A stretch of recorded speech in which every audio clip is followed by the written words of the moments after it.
Welcome to humanitywins.net. Please read the important disclaimer on your screen. All of the content provided is for entertainment purposes only. It should not be taken as medical or legal advice. Please contact your doctor or lawyer if you require such advice. Thank you. The show starts right now. Hello, welcome to this new episode of humanitywins.net. And as you can see on the screen right now, I have two very good friends of mine. Thank you, Jeannie from Australia for being here. And thank you, Tony from London, to being here again. Thank you, guys. Hi guys, nice to be here. Hi, thank you for being here. And today we're going to discuss a subject that Jeannie suggested about so justice versus vengeance. Okay, how maybe they're related and they sometimes seem like the same thing. Like sometimes revenge seems something that is just. And so Jeannie, if you want to start with that, what you meant on this suggestion of justice versus vengeance. Yeah, sure. Say revenge or vengeance, the same thing, I guess. Okay, revenge. Yes, absolutely, revenge. Revenge. No, you're right. Revenge to me is like, it's not based on law. It's more based on your emotions. It's wanting somebody to suffer as much or perhaps more as they've made you suffer. So it's all emotional based. From the Bible, the eye for an eye type thing. It's like, well, if you shot my child, say, you should be shot, or I should be able to shoot your child, which is ridiculous. Like, but some people some people might think that, like, there's crazy ideas out there. But to me, it's sort of emotionally based. Justice is, well, universal justice. Ties it a bit into the karma thing. I don't think that exists, as in, if you're good, nothing bad will happen to you. No, wrong. Yeah. But the justice system, the legal system, is, I guess, the punishment system. And we all know that can be as corrupt as anything, and which is a shame. And even when it's not corrupt, it's not perfect. But if we did not have a justice system, I think crime would be a lot greater. I really do, because I don't have the greatest faith in humans overall, generally speaking, if you know what I mean, which is sad. But yeah, the justice system full of cracks. And rehabilitation, they talk about that in jail. How often does that happen? That's very interesting. Rehabilitation. I think it would. Well, for hardened criminals, like the ones like you say, Alex, with karma, it's like, recognize what you've done, forgive and mature. But people who are able to do these horrific things in the first place, they're not going to repent. They're not going to. How often does that happen? You know what I mean? And the other thing about jail is we need to protect society, full stop. I mean, we can't be letting murderers, rapists just roam the streets, hoping they'll repent and mature and grow spiritually. We need to keep them, locked up, whatever. And this can also go to, I guess, capital punishment. Is it a deterrent? I'm not sure. But once again, I think we need some sort of justice system. But is that revenge? Is it revenge, wanting somebody to be punished for some horrible thing they've done? I don't necessarily think it's revenge. It could be, but it doesn't take away your pain. Locking someone up, you're still going to feel hurt if they've done something horrible to you or someone you love. But it's like we can't let them get away with it, And it is hopefully protecting society. So that's my initial. Thank you. No, very good. A lot of things to talk about. Tony, it's a big subject. Yes. Tony, do you want to share something on that? Sure, cheers, mate. Justice and revenge. I'm thinking of the word justice. It's got just in the beginning, isn't it? J-U-S-T, which means fair. So, words and definitions, I always look at them and think, is that relevant, or is that, is that a made-up word they just used for their benefit, as in it works for them to uphold their justice system, or is it a really valid word? So, justice means fair for all. Is it fair on criminal side and victim. So, say it's a murder, someone's wife or husband is murdered, then okay, there needs to be some fairness across the board. The criminal needs to make amends for that somehow to the family, if he can, if it's even possible. So there has to be some kind of give and take, payment even. But locking him up is just not solving anything, is it? It's not addressing the situation. It's just saying, right, you're going to be locked up, probably not even going to be rehabilitated, and the family is going to be left to suffer on their own. Go away, not interested. So that hatred goes back out into the community, and it just festers. So one this family now hates that family, and etc. It goes on. So what's fair would be an intelligent way to build it from a new system totally from the ground up, and just work with like what's fair, what do we need, what's best for society, and come up with our own conclusions to a new justice system maybe. Because the one they've got now is just ridiculous. It doesn't help anyone. But yeah, I'll just put that question: what would a good justice system be for all? Yeah, it's just as a question really, not an answer. That's a big question. That's a big question. Yeah, That's a big like question. Yeah. Yeah. Jeannie, do you want to add something before I add something maybe? Yeah, a justice system for all. Yeah, I don't know. A lawyer I used to talk to told me that when someone commits a crime, the legal system is like you've committed a crime against the state and not necessarily the person. So if you want to take action against the person, you have to go through the civil courts. It's two different sort of systems. It's odd how it's set up. But yeah, I agree, Tony. Just because somebody's locked up, like say if somebody steals money from you, I think they should pay back the money. If they have no money, it can come out of their pension or whatever. I don't know. I think there should be more to try to heal or pay back the person who's been the victim of the crime by the person who committed the crime. Somehow, I don't know how. It's certainly not going to come in an apology or anything like that, but how that would work is another thing again. Yeah. That's all. Yeah, thanks for that, guys. Difficult, yeah. So I'm gonna try to divide my position in the reality we are and in how I see it from a universal feeling standpoint, when an intuition standpoint, how I feel the universe sees this through my intuition. Do I know anything? No. Okay. No, I need to clarify that. No way I know my intuition is right. That's what resonates inside me, and I do feel that's how the universe sees this concept, this very difficult concept. So I'm going to try to be as short as possible, but I do need to say some things. I think the creator of everything we see, we all come from the same place. That's why I believe. Yeah. And I'm not talking only about Earth. I'm talking, if you don't believe in the universe dimension, some people say it's dimension, some people say whatever it is, we all come from the same place. And I believe that creator decided that he could not intervene in our personal behavior, okay, ever. So that's why he gave us one of the three important rules of the universe, which is free will. So basically said, if you want to kill, if you want to rape, if you want to defraud, if you want to lie, if you want to do whatever you want, it's on you, okay? But he also gave us the solution to our errors, to our mistakes, to our misdeeds by saying, you are going to have to deal with that. I'm not going to have to deal with that. You are going to deal with that, okay? So until you learn how to behave, that's where you get your second level of existence, which is becoming what is mainstream known as an angel, or just the true purpose of our existence, which is becoming this high-level being, giving guidance and light to the whole universe. And that's how some people see Jesus Christ or these beings, which I have no doubt they have already become that. They have matured all that way.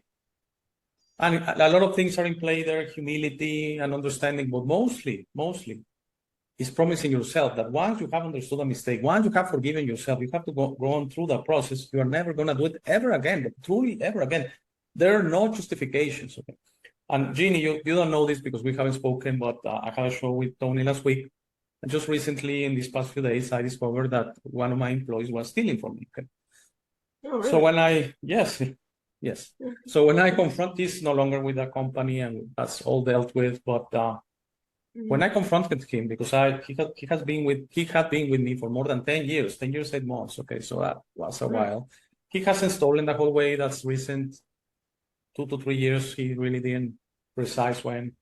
And when I confronted him, still saying yes, there's no justification. Okay, I did it. Okay, that I can appreciate that. I can respect that, and that's for me is the start of the solution. Okay, accept your mistakes. No, he said he didn't make enough money. Things prices have gone up so much. He was not making any beats, so he had to steal. So justify, just whatever. He has been dealt with. I'm not going to pursue anything legally, by the way, through the justice system. I have proof, which will probably land him in jail, because in Mexico, stealing from companies, what is called abuse of trust, that's kind of the crime. Yeah, it's punishable with jail and something like 4 to 5 years maybe for his kind of robbery he did. But it's not that I'm a good or bad guy. For me, I see it. He has to deal with that. Okay, he has to mature it, and he never does. That's not on me. Okay, so on this reality, and Tony and I have already discussed the case of, for example, Uday Hussein out there in Iraq.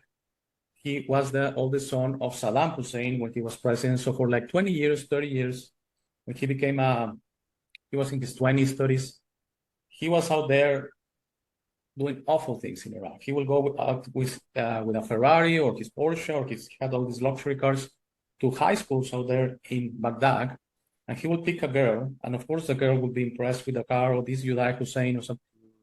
This is horrible, okay? He would rape the girl. He wanted virgins because he was very, very afraid of AIDS. AIDS was a thing in the 80s or something like that. So he wanted virgins, so he was sure he was not going to get AIDS. He probably got them pregnant, more than one, and then killed them and sent them to be thrown outside Baghdad, sorry. So the parents never knew. They never recorded the body. The child just disappeared. They probably knew she was one of the victims. Everyone knew, but no one could do anything.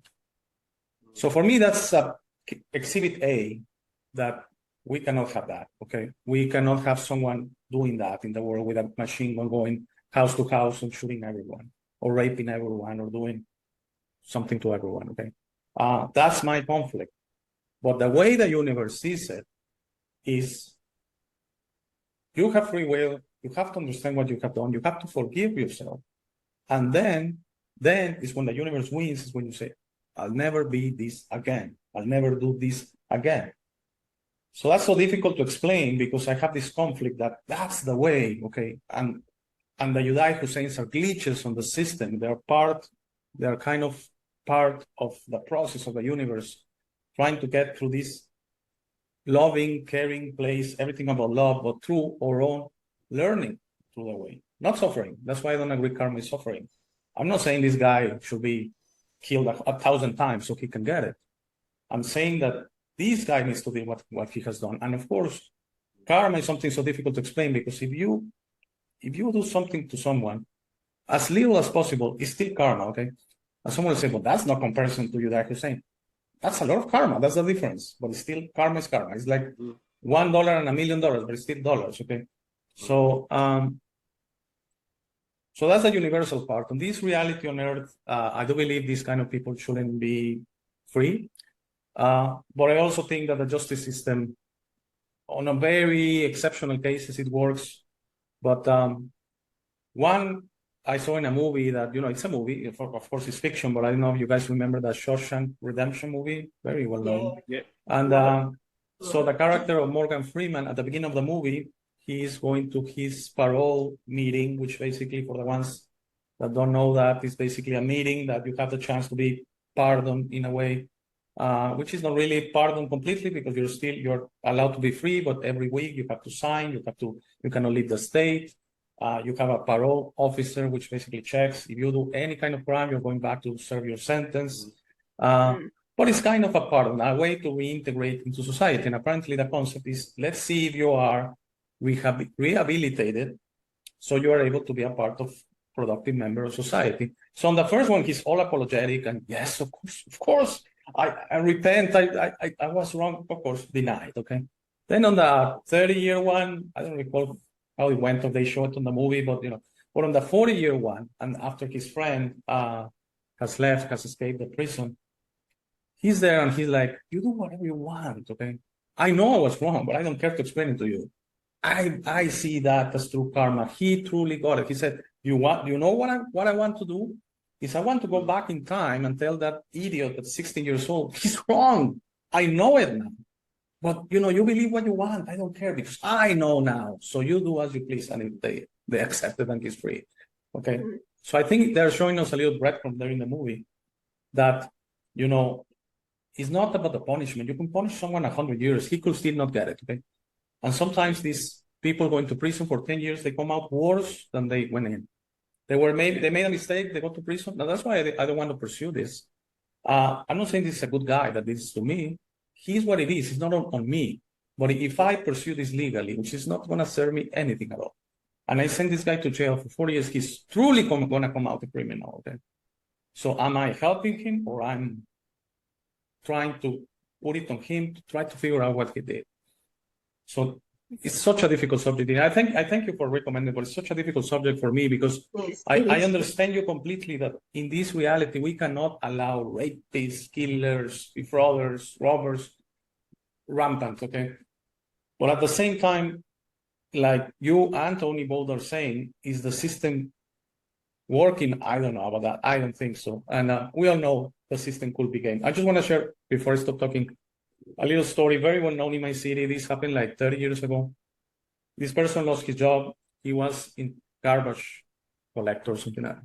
He lost his job. He tried to get another job as a security person or whatever, as a selling things, whatever. He couldn't get a job until his family was desperate. They couldn't eat. They hadn't eaten for a week, something like that. They were really desperate. So he went into a meat place, and he stole 1 kilo of meat, which is 2.2 pounds. Okay, and because he was not a thief, he couldn't get away with it. He was caught at the act, and he accepted it and said yes, and he explained the story. He was sentenced to 7 years of jail, and he served 7 years of jail. And society got together and they helped his family and that, because yes, it's a crime technically, but I'm sure karma-wise, the universe will understand his desperation. Okay, it was not something. He was not stealing to get high. He was not stealing, for something like that. It's not like stealing a car because I want more money, or like this guy, which he had a salary. Okay, he had a salary, decent salary. He was making ends meet. He wanted more. Okay, that's why he stole. He wanted more. In this case, was the sheer desperation, 1 week without eating, that he went and put a pack of meat under his shirt and he was caught. 7 years, he served. But the story, because all society was kind of caught up with the story, he came out and he started helping people. He tried. Okay, so because he was not a criminal to start with. And his crime was so understandable, okay, of all crimes. But the justice system, no, this is still a crime. This is still robbery. 7 years in jail. I just want to end my commentary with that. Yeah. Really on that?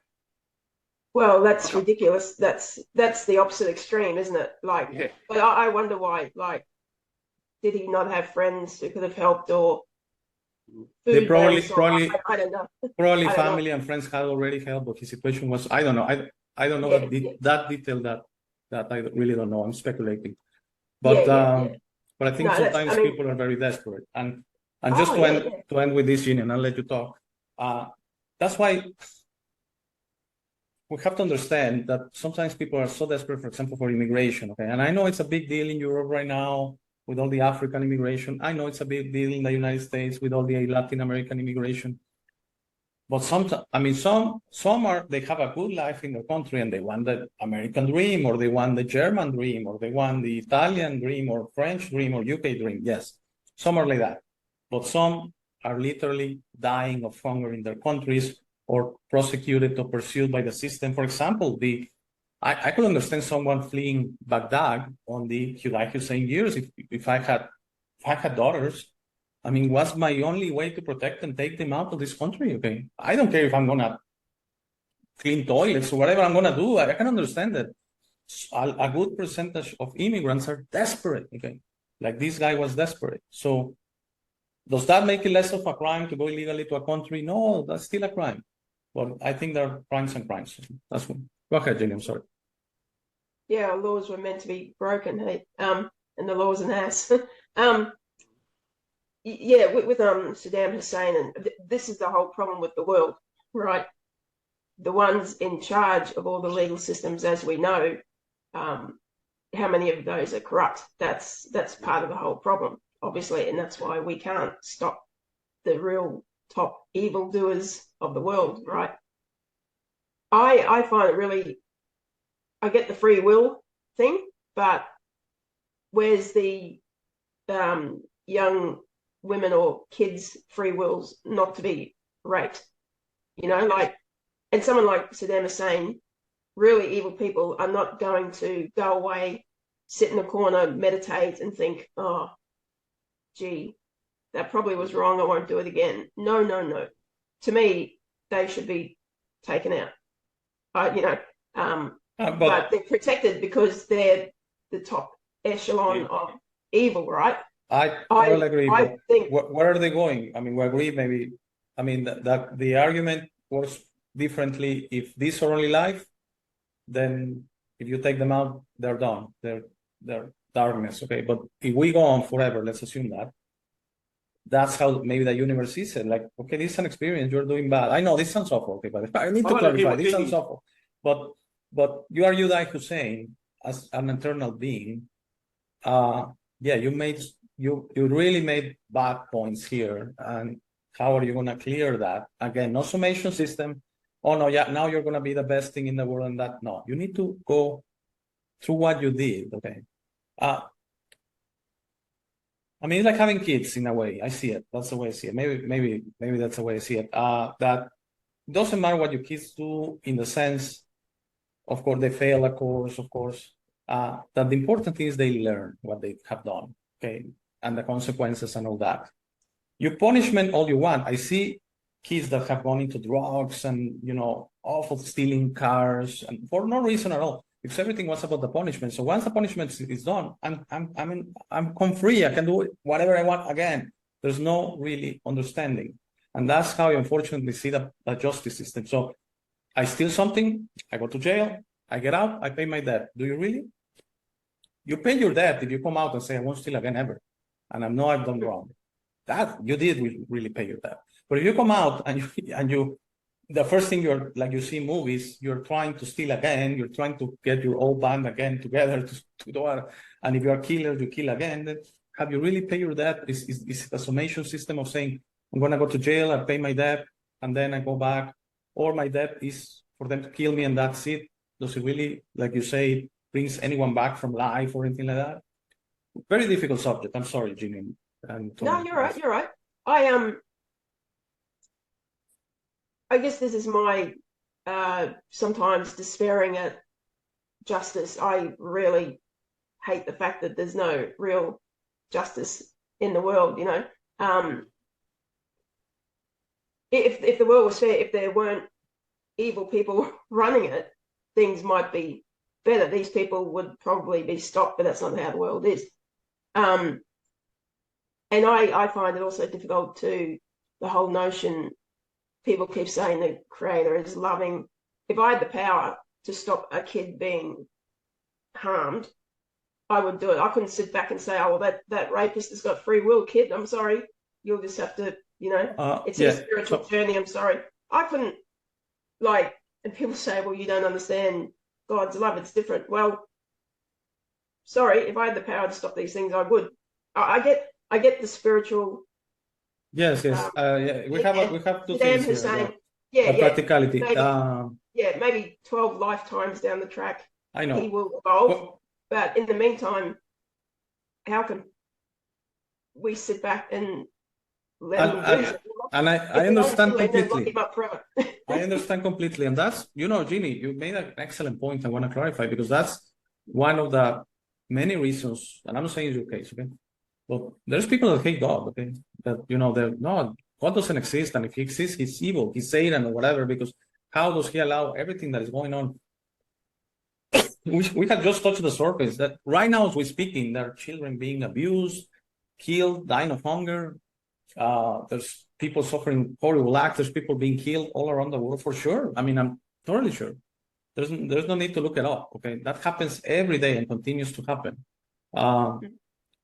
I don't have a good answer for you. The only way I understand it is God gave us free will. So if he starts intervening, he has to intervene with all, because there's also the law of balance, the law of fairness. Okay, so why does he gonna be intervening with Saddam Hussein, and why is he gonna allow someone else rape someone else, a different name? So he's gonna intervene with Saddam Hussein.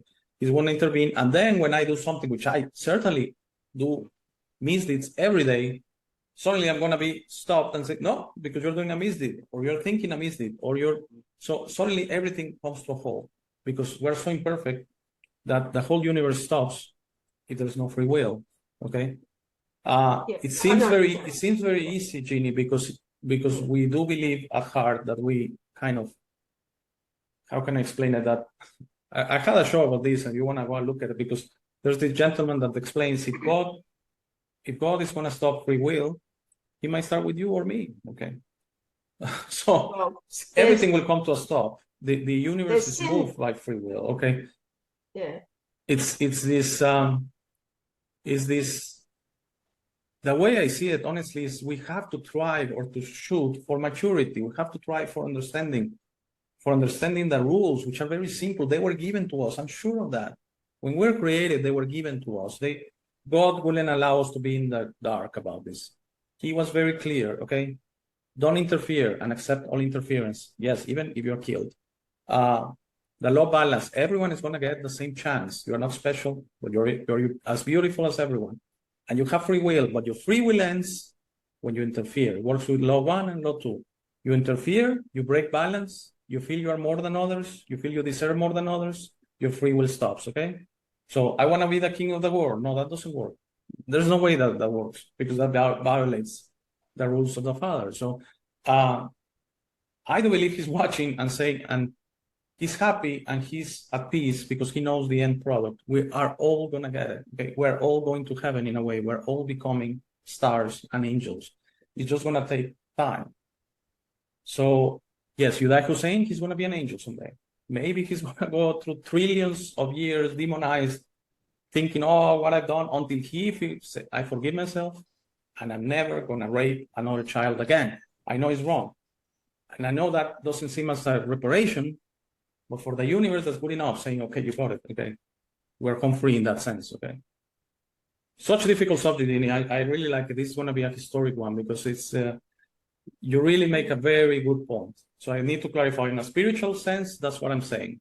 On a practical 3D world sense, this reality 2023, of course, we need to constrain people that are evil, basically that. And yes, these people belong in jail, and the system works that way. Tony? Yeah, I was interested in that.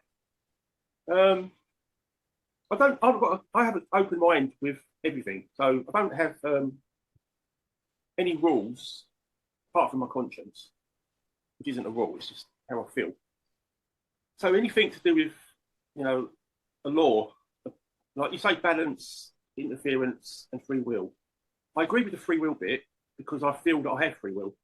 I can feel it. I can do what I want. It's that I can establish that for myself. The law of balance, I can't prove that personally. Do you know what I mean? And interference, that's part of free will. So I wouldn't even have that as my rule book. I wouldn't have that in the rule book. I'll just say free will. Excuse me. So what it is when you have free will, you live your life and you learn from experience. So I'll bring it back to me. Personally, I will live my life, and whatever I do, I'll make a mistake. I might stub my toe. Oh, ouch, put my shoes on. Won't do that again next time. I'll fall over because I haven't checked up the floor for ice. Whatever it is, I've upset someone, I've stolen, I've been put in prison, I've come out. I have to learn from my own experience. So spiritually, I think we are being guided, and we are being taught if we're paying attention. Like if I say, I'll stub my toe, I'll never mind, and I'm too much of a rush to get to the next place, I'm going to stub my toe again and again and again until I slow down and focus. Oh, why did I stub my toe? Do you know what I mean? if I'm always running head first towards something and not paying attention to the lessons I'm meant to learn, I'm never going to learn those lessons. I'm going to be keeping going, come back to them all the time. So I think we are taught, even the murderers and these sick killers, that are paedophiles and all them sort of low life, they're going to take millions of years to get rid of that karma, but Probably. they have opportunity. They have the opportunity, and that's up to them to stop being so evil, slow down, and pay attention to what they're doing wrong. And maybe they haven't been caught yet, or maybe they haven't been, beaten to within an inch of their life enough times for it to realise that this isn't what I should be doing. Something has to. The universe will intervene, I believe, in these people's lives. And mine, the universe will intervene and tell me, you need to pay attention to this. Only a small thing. You might have just nicked 50 cents out of a shop, but you need to not do that. And we get lessons given us. We get people come into our life and tell us things or not. So it's just being aware of our own life and paying attention to what we should be learning and not be so greedy about it. And, oh, I need this though. I need that though. Oh, you can wait. This, you're not important. Oh, you're more important. No, we're all equal. And we should be looking at what am I supposed to learn in this situation as opposed to what's in it for me? What do I get from it? You see what I mean? And I think that's natural justice. That's what I would see. I believe we're saying the same thing with different words, sorry, because I agree completely. Of course, yes, the universe is sending us message all the time, but messages is like suggestions, okay? I share with numbers, maybe it's gonna give you, sometimes things are gonna come to you like, oh, that. Or when you're doing something, you're gonna get a feeling very weird. Okay, let's say out of rage, you tell someone you wish they are dead, and then suddenly the universe is going to send you that intuition saying, no. So sorry, Ginny, that I took your time to speak. I really want to say to Tony that I really felt it when you were saying that we're talking about the same thing. Of course, the universe, the only thing that wants you to learn, because we started and God left us like a child, a father leaves a child. And yes, it's a kind of a lonely way, but he's always with us in our hearts. And the only thing he wants you to understand, his concept of the universe, this painting he's doing, okay? This thing, okay? He cannot impose it. That's why he doesn't intervene, because it's not by imposition. Okay?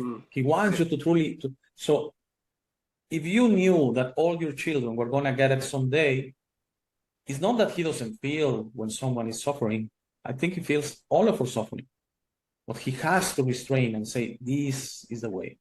And they're going to get it. And I do believe we're all going to get it. And when I talk about the Mahatma Gandhis and the Rumis and the other ones and the Prophet Muhammad's and all that, I see beings that they were very advanced for this reality. And they came and said, hey, I need to share this message. Okay, that don't worry about it. I mean, at the end, the only thing the universe wants, the creator God, is for us to try our best and learn. Very important. And learn. Sorry, Jimmy. Please speak a lot because we have spoken too much. No, you're right. Totally right. Okay. I'm really torn between the I understand everything you're saying, Alex, and spiritually it makes sense. That's the problem. It's the human side where I had a thought, it's gone. It's just hard being a human, and a Christian on a forum once, we were talking about pedophiles and stuff, and she made the comment that that God is with the child the whole time. The whole time the child's being raped, God's with the child. Yeah, and you can imagine we went for her throat. It's like I can that's understand. me. See, that when you say, I'm sure God gets upset, well, that gives God a human quality too. So if he has human qualities, no, he feels it. Sorry, just bear with me. Yeah, that he means feels it. he's not this thing that we. As soon as you give him human qualities, he's less than a God in my mind. You know what I mean? It's. Oh, I want to say something, Gina, and please. Yeah, I'm gonna get a few comments maybe on these or a couple of emails. I said it many times. We are equal to God. Okay, We Oh, are you God. can't say We are the product of God. We are a little piece of God. And he loves to look at us at the same, like eye to eye, okay? And yes, I know that has another connotation in the Bible, but the same level. Yeah. Like when I speak to my children, it's not that I'm the father and you're the child. We're equal. Speak to me equal, no worries. And I'm gonna speak to you equal, like that, okay? He doesn't need worship. It's not that he hates it, I believe he doesn't understand it. Like, why are you worshiping if I'm your father, okay? I love you. I want you to understand and learn and become that image I have of you, which I'm patiently gonna wait. When I say he suffers, maybe it was a poor use of words, okay? Oh, He's not immune to it, but he has to, and he will stand by the fact that he gave you free will, and he gave you all the power in you, all the maturity in you is for you to cover it and say, I'm not this, okay? Yes, I made mistakes. I made so many mistakes, guys, that people watching the video will stop the video of the things I've done, okay? And I don't want to say we're all like that, but it just makes a lot of sense that we have made many mistakes, okay? And I'm not saying I'm perfect. What I'm trying to say is I continue making mistakes, and in a way, as I shared with Tony, is I'm really trying just to be this best version, to make as little mistakes as possible, okay? So so hard, Ginny, so hard. So good subject you came out, because as you say, we're torn with this situation of yes, humanity with the maturity we have right now is the Uday Husseins, is people going rampant, is when you see people with a machine gun shooting people in a mall or whatever. I mean, people, they don't even know what's the argument, okay? What's the point? Just so what I maybe understand from the people that person that was saying God is with the child is God is always with us, okay? But I still don't know a story that someone is about to be killed and God will come and take the gun away or something like that, okay? He has to allow it, okay? He has to allow it. And at the end, the two things he's hoping is you clear your trauma by forgiving and forgetting. I know that sounds incredible, but yes. And the assailant, the one that has the karma, that he forgives himself, that he understands what he has done, and he promises never to do it again. And so that's not going to happen again. And suddenly this creation wins, because there's one less being that's going to do that. I don't know if it makes sense, but that's what my intuition tells me. Again, I'm a crazy person in the internet, so doesn't make a lot of sense in this reality, I understand. But I also ask, I mean, when of the percentage of prisoners in jails, do they really 100% come out better persons, valuable members of society? A few of them, yes. But unfortunately, I do believe, let's be real, that the majority of them, they just come out to become criminals again. And if they don't become criminals, they're just sad people. They're just bitter people that they didn't get it. They didn't serve at all. Only maybe to make the affected, the victims, and I hate to use the word, but the affected ones, feel better than the assailant went to jail. That's it. Okay. Yeah. I think part of the trouble is, like, I've made lots of mistakes too, but because I have no way, I can't believe that. Please don't. Because I'm basically an empathetic person, I actually feel bad when I do something wrong or hurt someone, and I've never done huge things, right? But I want to grow and be a better person. And yes, I've made mistakes over again. Usually I hurt myself, but I want to grow and learn. But these evil people don't. It's quite obvious they don't, and maybe they're born without empathy. I do not know, but and this is the trouble. This is the people that society should be protected from, and whether that's locking them up for good, or letting them out when the time is, and if they do it again, well, no, you're done this time. You're not coming out again.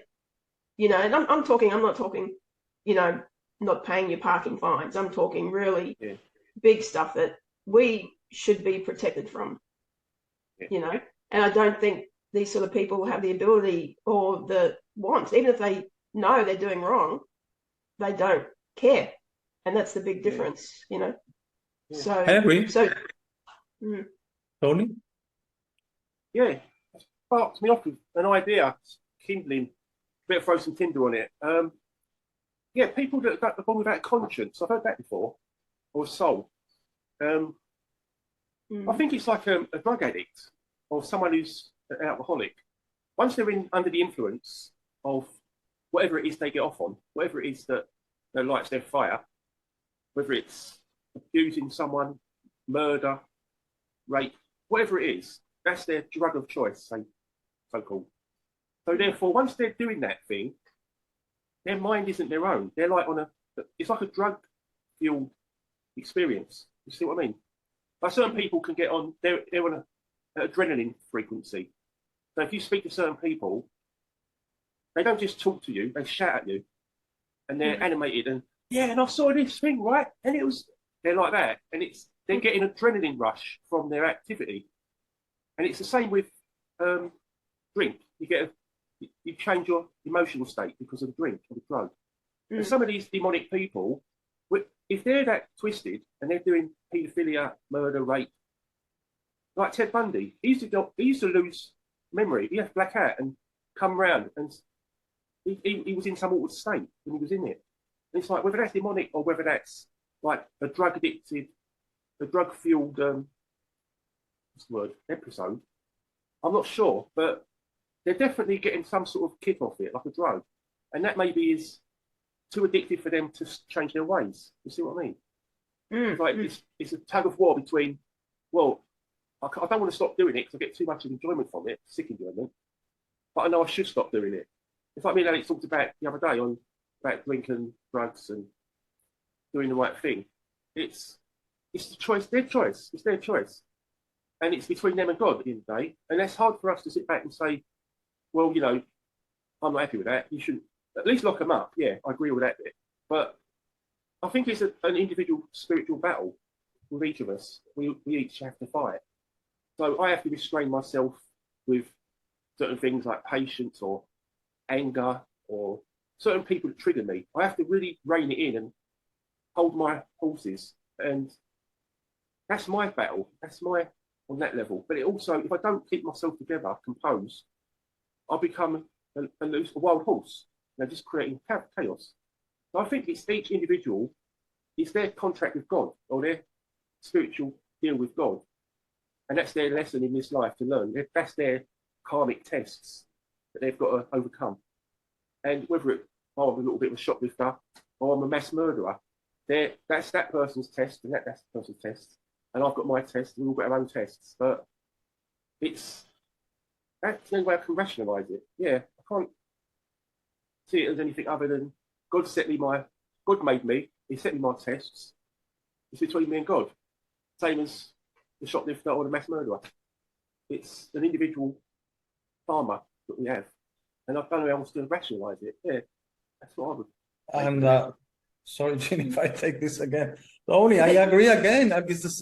Because I feel you were saying the same thing just with different words. And that doesn't mean, by the way, Ginny, I'm saying Tony and I are right and you're wrong. No. I'm just saying it brings inside me when yes, it's a first of all, God is with us all the time.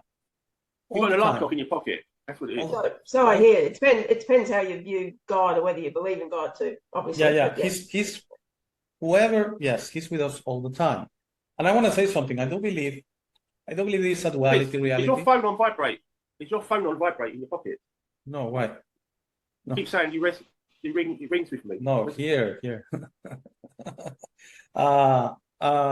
So I do believe we are a flesh and a spirit, and the flesh sounds so bad because maybe it sounds, I don't know, so away from the spirit. But I do believe when we say these people, for example, Tony, you said the word demonic, okay? And I think that has something to do with it. So I do believe Judah Hussein was demonic all the time, basically.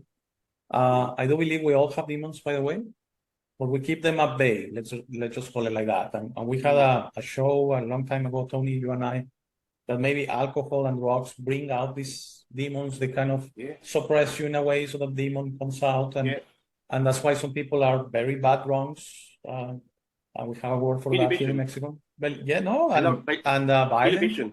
Maybe they're great people sober, and they get drunk and they hit their wife, they hit their children, they Mhm. abuse wherever they are belligerent and abusive to friends, and so I do believe, yes, the demonic forces have a lot to do with this. I've shared many times. I do believe this sounds very awful, but I do believe this reality is a demonic possession. I mean, basically everything we see from the mainstream is demonic. I see a Yeah. bad connotation to it. Everything at all. Everything is about, screw the other one, screw your brother and sister. You be you. I mean, you do better for you. I mean, you don't care about others. Why do you shouldn't care about other countries? So we have these divisions called countries. Yeah. Inside countries, we have these divisions called cities. And even in some countries, for example, in Italy, I see it a lot. People from the north, the south, yeah, they don't want to work, they're lazy. And people from the south, the north doesn't help us to thrive. So they are in this, for hundreds of years, this constant thing about north people say we're the ones that work, and the one that the south don't want to work, they're lazy, and the one that south say the one in the north they want to share and we want to work, but we need help. So I do believe a lot of what you're saying is, yes, this is a personal contract with the creator, okay? So whatever you do is on you. I'm not saying you should abuse that gift of free will and start killing people, because if you do, first of all, that's not you. That's not what you're supposed to do. And you're going to have to deal with it. I was going to say pay for it, but no, not pay. Deal with it, okay? And that dealing will take, as you say, thousands of years or millions of years or whatever. And it depends. So when I see some of the mainstream actors in history, Stalins and all these people, my God, how much it's going to take for them to clear that? Because it's not saying, hey, I killed 1 million people, and so yes, I'm sorry, like if it was confession, okay? It's gonna really take a lot. And the jail in kind of the universal ways, the jails are maybe where you're gonna have an experience. You're alone for years, imagine that. 100 years alone. No, you're not gonna speak to anyone. You're gonna have to speak to yourself. And you're going to get all the information of what you have done. You're going to say, what? I'm that? I did that? I don't remember. I want you like Hussein? I don't remember. And you are going to have to deal with that. Okay? And until you promise yourself and the universe, I'm never going to do that again. That's why I go back to that. Someone puts a gun to your head. I'm gonna be shaking in fear. And if I can, I'm going to take it away. And if I have a gun, maybe I'm going to shoot the person. I haven't got it. But an advanced being is going to say, shoot away, because I'm not going to kill again. Okay? Doesn't matter. I'm not going to kill again. I've done my share of killing, and I'm done with it. I promise I was never going to do it again. Does it make sense, guys? That you could reach a point of saying, doesn't matter what you do to me. I'm not going to do that again. Okay? I truly get it now. I think we're all going to reach that point, by the way, someday. That we're going to, because we're not going to see it as humans, Jimmy. You mentioned something very important. We're not going to see it as humans. We're going to see it as spirits. That's the point. And in a spiritual way, we're going to get it. As humans, I don't think we're ever going to get. In this reality right now, something will have to change for what I'm saying to apply in a way. Okay. I still see self-defense as something different. I mean, let's face it. If somebody is about to shoot, not even you, like your child or your partner or whatever, and you do have a gun, and you can take him out before he hurts your child, what's the bet? You're going to take that person out. 100%. I'm agreeing with you. The spirit is different to our human condition, I guess is what I'm saying. It's a different thing, right? And I know I still think certain people have foregone their right to live, whether that's me judging, I guess, but I that's what I think. But like in the old days when people used to go to public hangings or public floggings or watch people get tortured as punishment, no, to me that's sick. I don't want to see someone get tortured. To me, it's like there's something sick inside of you. That's I just want them to may be made to stop what they're doing. I could never understand the public. Oh, there's a hanging today. Let's go watch. Yeah, like, yeah, really? It used to be a thing, and in Rome, the Colosseum was built for that. Okay, Yeah, was built for gore, for blood, so you could see someone dismembered by a lion and stuff like that, because that's how they kept. Yes, that was the energy they wanted to share. That's how they kept the populace, and that showed the power of Rome, and and all of these civilizations had stuff like this, and. See, I just don't understand it. This is why it's like the human race. Oh my God, what were you thinking, God? Like, I just don't get it. I think we're under mind control. A lot of us, a lot of the planet is under mind control through TV, newspapers, religion. Even way back, the Babylonians and the Syrians had their sphinxes and their pharaohs who were godlike to the people. So we've always been under some sort of mind control, the priesthood, the druids. And we've been manipulated like little sheep and put over there and put over to fight each other and for the amusement of the rich, the elites. So I think we've not been able to we've not snapped out of groupthink. Like groupthink is mind control. It's literally do as everyone else is doing, or you're a weirdo, you're an oddball. Copy everyone else, all be the same, conform, and that means we're not being ourselves. So if my lesson in this life is to not murder someone, that's it. That's my lesson. Just don't murder anyone. And I die an old age, having achieved that. God's going to go, well done. You've passed. If my lesson is to, work 12 hours a day until I'm 80, drop dead in the factory, that's my lesson. And if I do it, good. If I didn't, well, try next time. That's your lesson. But I'm not choosing to be myself. My intuition is telling me I need to work until I drop, for whatever reason. But I know that's what my role is. But if I'm groupthinked into being like everyone else, none of us are being ourselves. See what I mean? So therefore, there's no other role model to look at and say, oh, there's one guy. What's he doing? He's different to us. What's he doing? Let's watch him for a minute. And he can teach us something new, as opposed to what the system's taught us. I mean, that's like my view on it. We're not being individuals. Therefore, we're not able to learn and pay attention to our own intuition and our own ideas. That's the crux of it, I think. We need to look at, what do I feel about life? What do I feel about the world? What would I do better? How would I live my life if I had a choice? And I think that's the right, setting your compass, the right path. And then you're on your path. But if we've been manipulated from the start by these parasitic rulers into groupthink, we're all being kept away from our true potential. You know what I mean? So therefore, we're going to be, like Alex said, the Colosseum. We're going to be waiting for the lion to rip someone's head off, and we're going to cheer when someone gets hung or murdered, because that's how we've been conditioned. And it's like we need to snap out of the groupthink and the conditioning and really become ourselves as individuals. And then people wouldn't think it's good to murder. People wouldn't think it's good to steal, because that's what's promoted in the world. And I think it's just a case of being yourself, snapping out of the groupthink, be yourself, and really pay attention to your life and what's right and wrong about it. And then you're in tune with your own intuition. And that's a bit long-winded way of saying, shed the world and do your own thing. But yeah, that's what I would put it down to. Because then your conscience is there. Your conscience will tell you what's right and wrong, not what the system wants you to do. If that makes any sense. So if we lived in the days of public hangings and stuff like that, I'm sure the three of us would say, no thanks, I'll go this way. What made those people, if it happened, what made those people want to do that? Or were they threatened? Like, there's another thing. Maybe the king or whatever said, if you don't come watch this, you're dead. Yeah. I don't know. Yeah. Because I can't imagine anybody but so many people wanting to watch stuff like that, especially if the people haven't done anything personally to them, just for the spectacle of it. Like, how sick is that? What could make a person want to watch that of their own free will? I think even the system, I just had last bit on, the system we're in is pressure. It's like a pressure cooker. You work too many hours, you eat rubbish food, generally. You know, the water's fluoridated.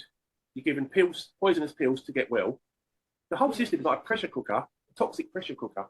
So if you see someone over there getting hurt, it's like a sick way of thinking, well, yeah, let them suffer. I'm suffering, let them suffer. See what I mean? My life's hell. I just like to see someone else be in hell for a little bit. And that's maybe the way they set it up. And it's up to us to turn our back on it and go, well, you're going to hang me? Hang me. I'm not. None of this. There is none of it. This When show it is comes not in, anymore. No, oh, you have to edit that, didn't it? I'll take it out. You might get away with once, Alex. I'm sorry. But yeah, being an individual and thinking for yourself is like, even with the dietary thing, there's a carnivore diet, right? And they're sort of on the outer, and they get attacked by vegans and all. It's another show. But if you think for yourself in any realm, it's a hard road, really. Oh, yeah. It will be. That's the nature of it. But That's what's the the nature. point of living if you can't be yourself, if you can't think freely? Exactly. It's a sad life, isn't it? Think for yourself, yes. Yeah. That's the way I see it. You have to think for yourself. Otherwise, you just lamb to the slaughter. Sheep over the edge of the cliff. And I find when I judge people, I do like attract karma, as in I might find myself in the same situation as like, oh my God, how did that happen? That's my life. I do experience a different kind of karma. That's my lessons. But I think I'm evolved enough to recognize it. It's like, oh yeah, I see what's happening there. I see why that's happened to me. Sure. Because I judged that person or whatever. Yeah. It's interesting when you recognize it. That's you it. know, but that's looking at karma in a different way, perhaps. But yeah. Be yourself. That's what I say, and that's what we are, us guys. Which is why we're on this channel. Yeah, exactly. Exactly. We're excluded, but yeah, I would just say you have to take the hardest road, but it's the most worthwhile road of being yourself, being unique, your original self, because you only have this life that we know of, and if you choose to follow other people, not living your life. I think you said the other day, you're living their life. Yeah. And it's a total waste if you follow someone else. Yeah, mate. And it's also self-respect. So if you don't respect yourself, you land yourself in trouble. Exactly. Spiritual. So yeah. Totally agree. Yeah. Yeah. Yes, it no, is I was listening. Very, very interesting, and I want to say, I agree. This is so difficult because, like money, okay, money in an essence. Just think about it. Most of crime or the thing we're talking about is related to money. I mean, the thing I was affected with, money. Robbers, money. Defrauders, money. Some killings are related to money. People kill because they're robbing, because they, So for me, it's a similar issue like money. Money, in a world of true abundance, I don't see money. Okay, I honestly don't see money if you think about it. Because the really important thing, do we really need money for it? Do we need money, for example, for this beautiful chat? No. Okay, do we need money for that beautiful friendship we have? That, the love for your kid, the love of your kid for you, the love for your parents, all that? No, there's money. Do you need money on a family gathering that you're enjoying yourself? No. Technically, yes, the electricity, the food, yes, I know, but you could do it without that. You could be out there in a garden with no food, no water, no anything, and have a great time. So I see it similar to money, okay? That one thing is should it exist really? Is it really for benefit? Or is this part of a reality that we need to accept because we're living it? So, I mean, you could be upset with money, but then try to live without money and we'll talk. It's very hard, okay? Not to say impossible. So same thing here. Try to live without a justice system that you're there in your house and someone comes and shoots the whole family and there's no consequence. You leave it to the universe in this reality. I'm with you guys. That's what I want to tell you. But I also cannot break my own feelings, my own intuitions that there's something else, like with money. Okay, so I made that clarification. Yes, don't quit your job. Try to get as much money as you feel comfortable, so you can live your life project, what I call the life project. If that means doing more things for others, if that means, a project to solve Africa, then you need a lot of money. You need billions, okay? So start working on that. But I also need to share that I don't see money, and money is a temporary thing. And I do see, now we're talking justice versus revenge or vengeance, or revenge or vengeance. I do see it as something temporary. Okay, I do see it. We are all eventually going to mature to a point. I mean, do we need police, or do we need a justice system if we all three will get together with our families? No, we'll all be nice to each other. We'll all be mature about it. There wouldn't be any issues, and we could go for years like that, like a small community.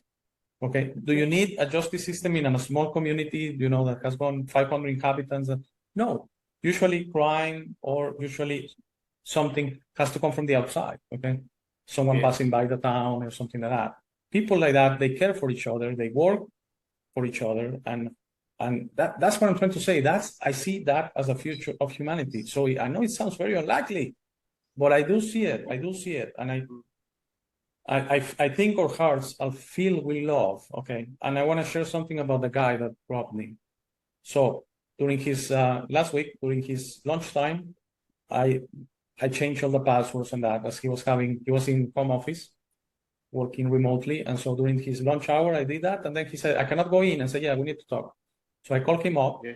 I said, you know what? I know about you sharing your account for deposits, so you have been stealing. Yeah. The first thing he told me, thank you. I'm like, what? I wanted you to know.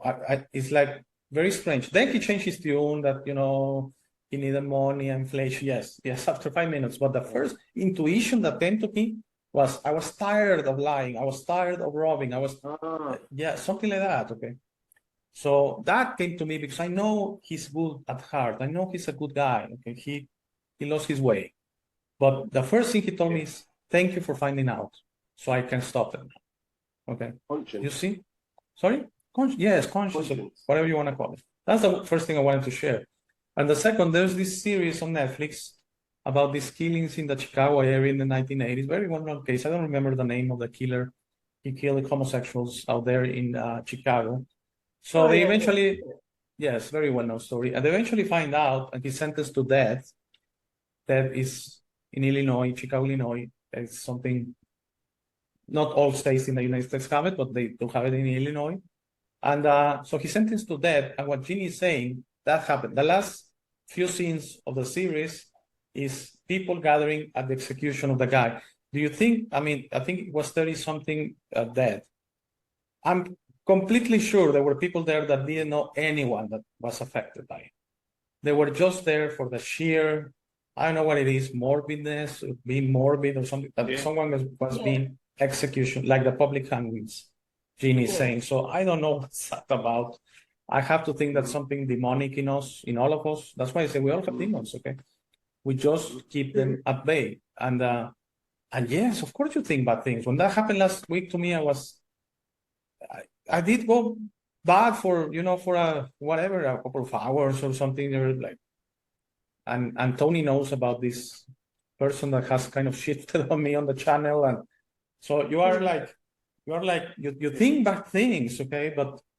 But at the end, I think we really go back to base, to the heart, and that's where all these demons keep at bay.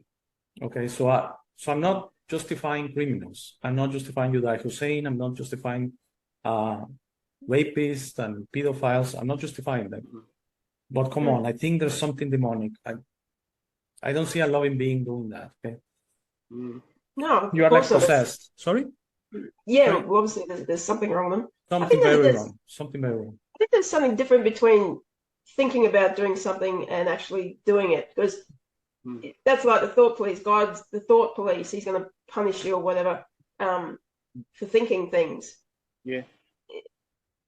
Nah, you can think something, but if you don't actually do it, you have self-control. So let's not be punishing anyone. No, I'm not saying that. No, Ginny. I'm gonna stay with you on this one. The way I see it is this is something. I do believe this, that God sees everything in us, our thoughts or intentions. Maybe you're totally right that thoughts are not necessarily intentions. Okay. One thing is maybe thinking one just came to you. I hope this guy, I don't know, whatever, and then actually the intention in your mind. That's maybe something different. Again, reality versus the big picture, the spirituality. Okay. If we think bigger, maybe there are some places in this another dimension or something like that. That thoughts are reality. Okay. So maybe we're preparing ourselves. I know, maybe we're preparing ourselves. So because it's very easy in this reality that thoughts are with you. I mean, unless you're really transparent about it. When you see someone I mean you don't like and you don't make a face or something, but you just think about it and you're smiling, there's nothing wrong, but you are thinking whatever, okay? So I do try, and I shared this with Tony a few times already, that I do try to keep my thoughts at bay, okay? Like when my mind starts, okay, but this guy robbed, and you know what? The just thing is to send him to jail, and okay, mind. Because the mind goes, and as Tony says, you start having a conversation with yourself, and then maybe it's the basis of some of these things happening. Yeah. Because a lot is through self-justification, okay? Yeah. I mean, this guy told me, I was with you with 10 and whatever years, so I helped you build this business, so maybe it's not so wrong that I stole a little bit. And I'm just talking, that's all in your mind. What I said, that justification is only in your mind. That's not the reality, okay? That's only in your mind, okay? If that makes you sleep at night, you go right ahead. But like saying, no, I don't agree. So we have gone for a long while on this one. Guys, do you wanna each say something in closing? Maybe Jeannie, starting with you. Oh, gee, I don't know. I don't think seeking revenge is a good thing. I don't think it brings about peace to yourself. I do believe in justice, but not revenge, and the two may be intertwined, but I think there is a difference. And when you say forgive and forget, whether you can forgive, you need to forget, because you just torture yourself with all your thoughts, and and that's no way to live. You're hurting yourself and not them. So do you mind, Tony, if I say something on that and I let you speak a lot? Sure. I promise. Yeah, you made me think about that one, Jeannie, the other time, because as I said, the important part is the forgetting, I think. And then I thought that maybe it's not even our place to forgive. I mean, like there's nothing, okay. The important part is truly forgetting, because as you say, that's when you detach yourself from the event or whatever. Okay. It's very easy, way easier said than done. And especially, for example, the most horrible thing is to your children. If something does something to your children. Again, one very easy example: a father of a child, of a 15-year-old, 16-year-old, raped and killed by Uday Hussein. Very easier said than done. That this guy is gonna forgive Uday Hussein and forget. He's probably not gonna do either. Okay, but on a more, we're talking about very extreme cases. On a more, like the guy that defrauded me, I forgot. I truly forgot. It really doesn't affect me at all. Did I forgive that guy? I mean, I forgot. That's what I could do, and maybe that's the only thing you can really do. I think forgiveness and pardoning and all that is I truly believe it's a self thing. Okay, it only works for yourself. We as humans say, okay, I made a mistake, my bad. Do you forgive me? Yes, I forgive you. All good. Is it really necessary among friends? No, you just stop things. You know what? I was out of line. I shouldn't speak to you that way. All right. Do you really have to say, do you forgive me? Yes, I forgive you. Okay. That's what I think the forgiveness part is, like you say, a more human thing. It came to me after our talk the other day that really maybe it's not something we really do. It's that the part we can do is forgetting, because that's when you truly move on. When you truly move on. Because a lot of people forgive, or they say they forgive, but they don't forget. And then maybe after 2 years, they bring it up. Remember what you did to me? Didn't you forgive me for it? Yes, I did, but what's wrong with you? Okay, so did you forgive me or you didn't forgive me? Because you have forgotten. So the key part maybe is forgetting. I just want to say that, Tony. I'm sorry, Jimmy. Sure. Okay. Yeah, I'll just finish with I think it's about the victim and the perpetrator have to deal with their own their own issues, coming to terms with life, the loss or the crime. So conscience of the criminal perpetrator has to be addressed by the perpetrator, otherwise he's never going to get any peace. And it's the conditioning of the mind. If his mentality is, well, that's what I do, I'm a criminal, that's what I do, he's never going to learn. And the victim, if she believes he must be put on the end of a rope, she's never going to learn because of her conditioning. So they've both got to get past their conditioning and go to the heart and say, okay, that poor guy was a product of his conditioning, and he has to say, she's a victim of my conditioning, and what is the best route through this? And they've got to be original and unique to their own self and think for themselves and stop listening to this world and say, sit in a room on their own and figure their life out as individuals and pay attention to their own lives, not other people's, and what they've been told. And it's an individual thing. I think I'll come back to it again. It's a contract between the individual and God, or our karmic path. So unless people, it's like you get drunk, you keep getting drunk to drain your sorrows and block out your bad deeds. So one day you're going to have to stop drinking because those deeds need addressing, and those deeds are the conditioning that we've been brainwashed with. And I think that's the root of it. Get rid of the conditioning and analyze what's real and what isn't, and what works and what doesn't. And that's it. We need to work it out as an individual for ourselves, what's real, and think for ourselves. Pretty much an individual path, and no one can tell us the right way. I think that's the end result. We need to figure it out for ourselves and walk our own path and use our conscience to guide us, and get rid of most of this trash up there that the world's given us. It's misled us. It's misled us away from, and money is a distraction from. It divides people. So money's the distraction. The conditioning is more distraction, and we need to put our backpack on and start the long hike back to ourselves, and find out what we really are all about, and honour ourselves and live from ourselves. Well, it sounds a bit pious now, so I've said it, but for me, that's the answer. Be true to yourself. And it's a hard road to get rid of the conditioning and the habits that we've been fed through our life. So yeah, walk the lonely road. Walk that lonely road. That's my personal view, and that's my choice. And I've done it from a young kid to one degree or another, but more so lately.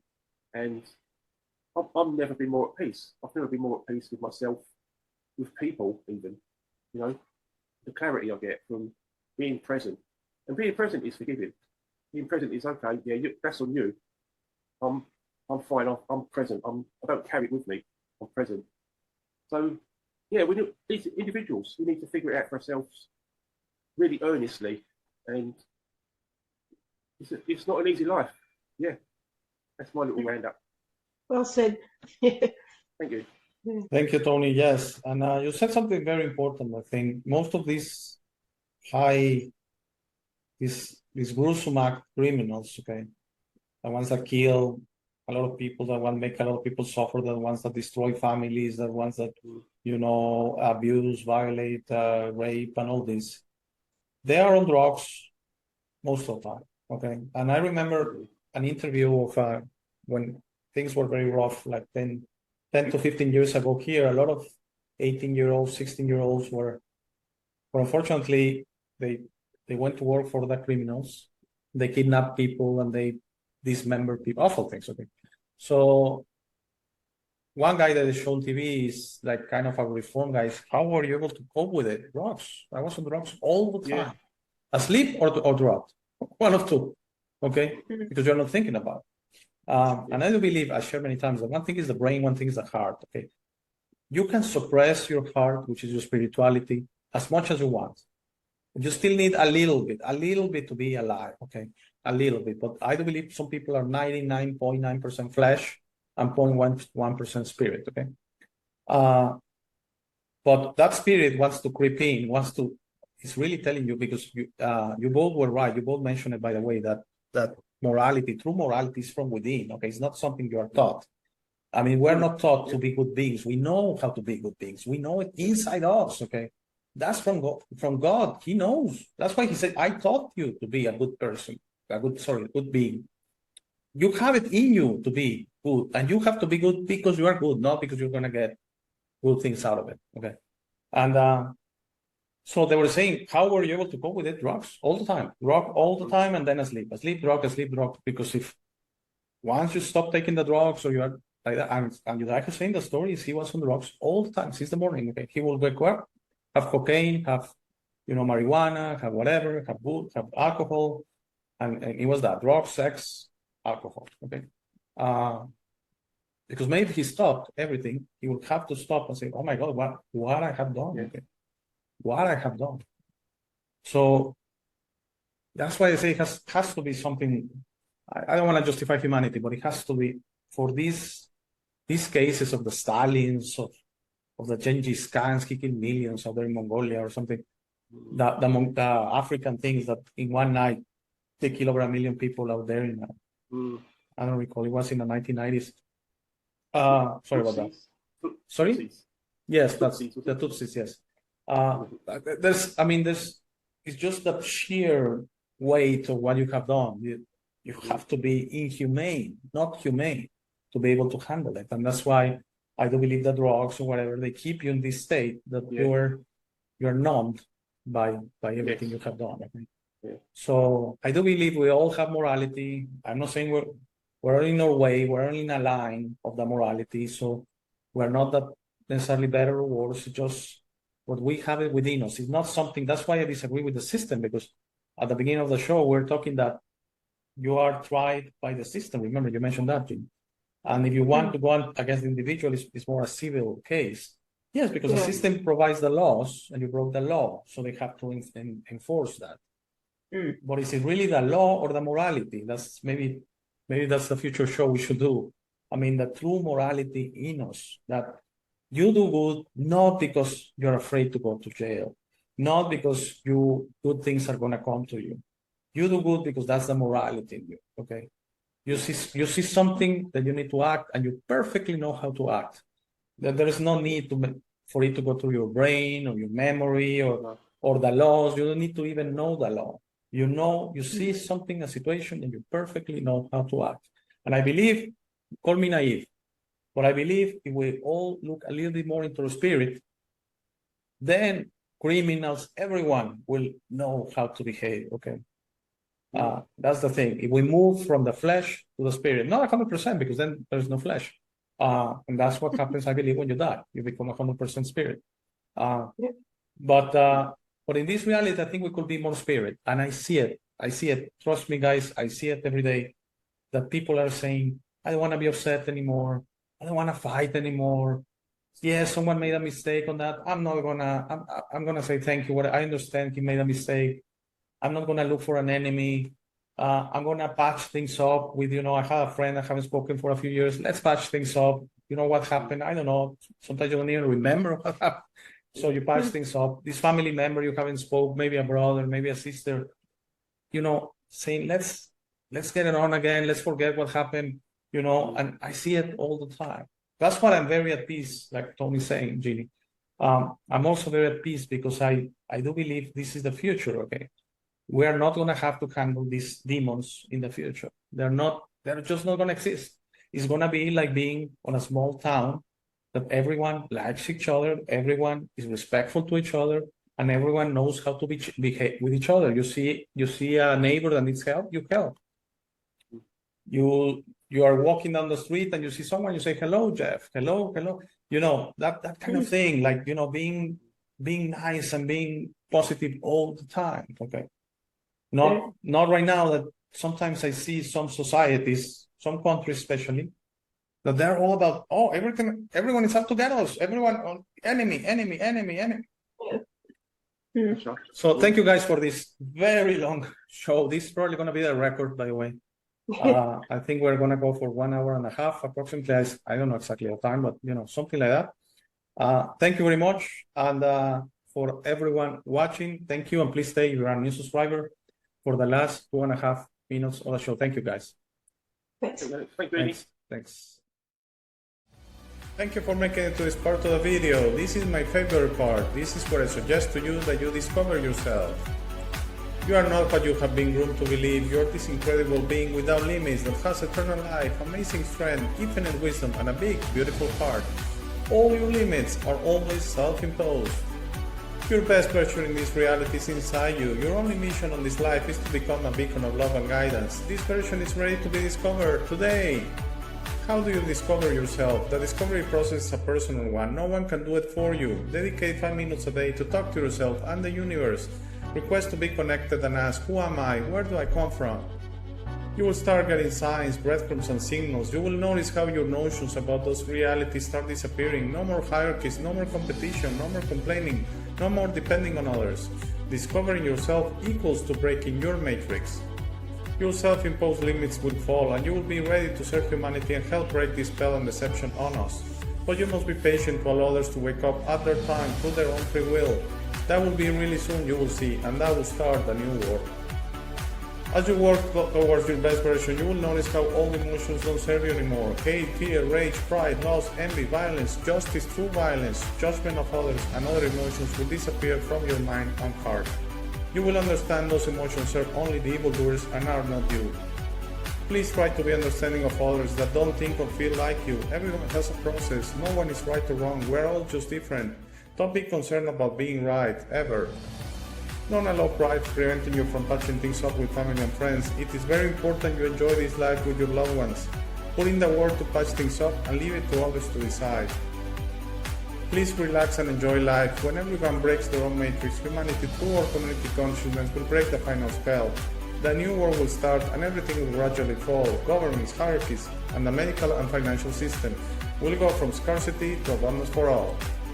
Thank you very much for watching. Please share this episode. If you have any comments or suggestions, please use the comment section below.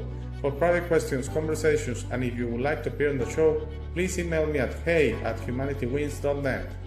Thank you again. Please don't forget to visit our website www.humanitywins.net. By giving me your time, you honor me. Have a very, very, very nice day.